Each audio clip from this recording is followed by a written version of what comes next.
Good morning guys. Andito tayo ngayon sa airport.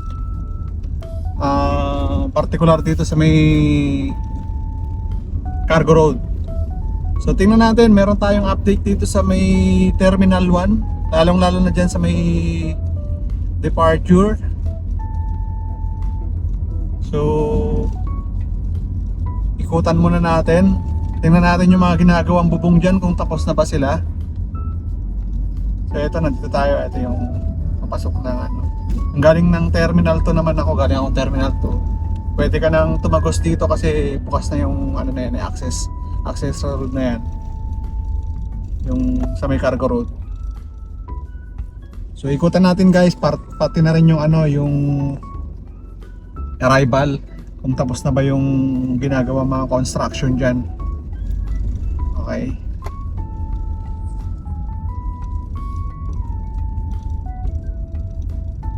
So eto yung pinaka-arrival, hindi pa rin tapos, meron pang konting mga ginagawa.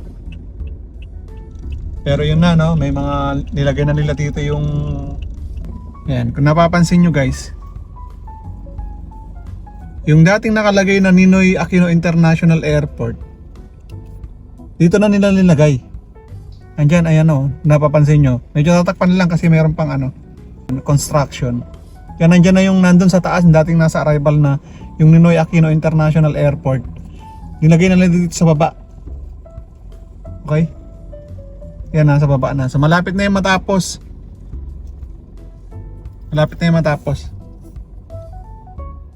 Muna natin, akyat muna tayo dun sa may pinaka-arrival niya. Update natin yung bubong kung tapos na kasi nakaraan yung habagat, grabe. So maraming nababasa mga pasahero dahil lalo na pagkasabay-sabay. Maraming nababasa dahil yung bubong noon hindi pa tapos. Ngayon, ikutan natin. Dahil nagawi ako dito, nagkaroon ako ng hatid dito. So pakyat tayo ng departure. Alright. So yun, may update na tayo guys. Para nakikita ko na dito sa pwesto ko pa lang, okay na yung bubong, no? Nabubungan na. So, meron pa mga net. Meron pa konting tinatapos pero ayos. Ayan, so hindi na problema yung kung ikaw paalis, kung ikaw maghahatid. Hindi ka na mag-aalala, hindi ka na problema na ikaw mababasa. Ayan, so guys, kompleto na. O, di ba? Maganda na. So may mga gumagawa pa konti. Ito na yung pinaka-departure natin. So may bubong na, kompleto na yung bubong. Tulad nga na nabanggit ko, hindi ka na problema mababasa, hindi ka na rin problema na mainit, maaraw. Dahil may bubong na. So magaling tong ginawa nung dito sa may Terminal 1, no? So, di ba? Ang laking bagay po, lalong-lalo sa mga paalis. Siyempre, bihis ka, lalong-lalo yung mga naghahatid din. Ihatid mo yung pamilya mo palabas. Paalis dito sa Pilipinas, o palabas ng Pilipinas. Okay? So eto na, oh. Eto na yung improvement. So gawa na, meron mga konti na lang mga ginagawa dyan. Pero malapit na rin matapos. So mamaya, ikutan natin yung arrival naman. So ayan. Malilim na guys, malilim na. Hindi lang tayo makababa kasi may mga kapatid tayo, mga gwardiya na nandito. So eto, may mga konting ginagawa pa. Yung mga alulod na yan. Okay.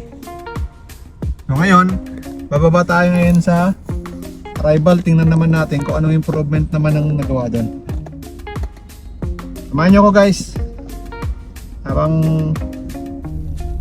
nag-aantay tayo ng nung pasahero. Yun, no, kung bago pa lang sa aking channel, baka po pwedeng mag-react, mag-subscribe ka na rin. Kasi napakalaking bagay po yan sa aming mga maliit na content creator.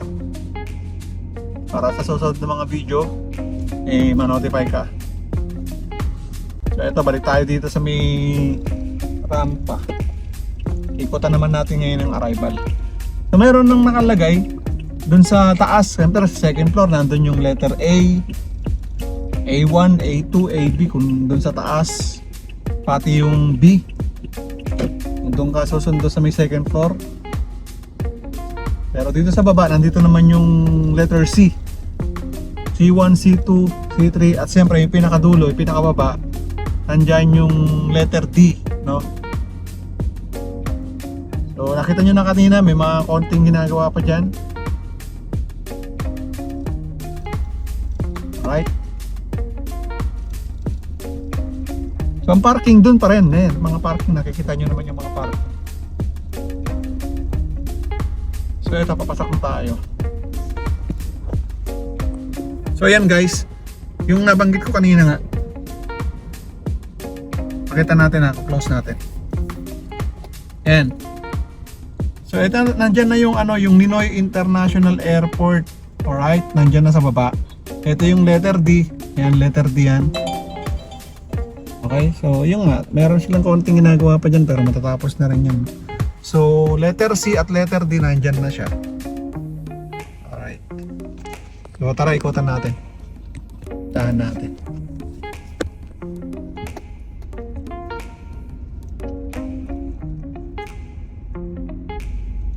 So meron din siyang mga ginagawa pa dyan. Napapansin nyo dati meron bumagsak dyan na parte ng bubong. Pero syempre ginawa na nila yan. Yun, maganda rin sana kung meron yung bubong dyan. Ayun, meron na. May mga bubong dyan para siyempre mga susundo. May mga kainan na dyan guys ha. So kung nagsusundo ka sa mahal mo sa buhay na dumating at medyo wala pa siya, matagal pa siyang lumabas, meron ka mga kainan dyan. May fast food dyan, may Chowking, may McDo. Okay. So ayan, nandyan yung booking ng yung mga iba-ibang app. Ito. So meron din siyang bubong. So ito guys, tingnan natin, pakita natin. Ayan. Maganda yung ayun. Maganda yung pagkakagawa. Diba? So diyan yung mag-aantay, yung waiting.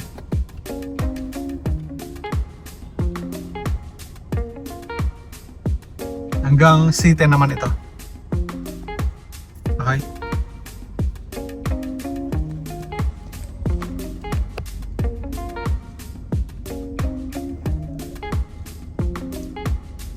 Meron man mga ginagawa maliit na lang. Ayan, may mga magbubukas na rin yan, no? Chick and Juicy. Bago yan. So, ayan yung update natin ngayon dito sa may Terminal 1. Alright, dito. Ayan, may mga ginagawa. So, ito pa. So, yan, no? Hindi na tayo nakalabas kasi wala tayong maparadahan. Okay? So, yan muna yung update. So, dun sa taas, okay na, may bubong na siya. Nagawa na, kompleto na yung bubong. So hindi na mahirapan yung mga maghahatid. Uulan man yan o maaraw, hindi na siya mainit. So maging komportable na yung ating mga kababayan na paalis o kaya maghahatid ka kanila mga mahal sa buhay dito sa may Terminal 1. Alright guys, maraming salamat sa inyong papanood. Yan, pakisubscribe na lang at mag-iwan ng comment. At paki-like na rin. Huwag nga na nabanggit ko, napakalaking bagay po yan sa aming mga maliit na content creator. Right, maraming salamat po.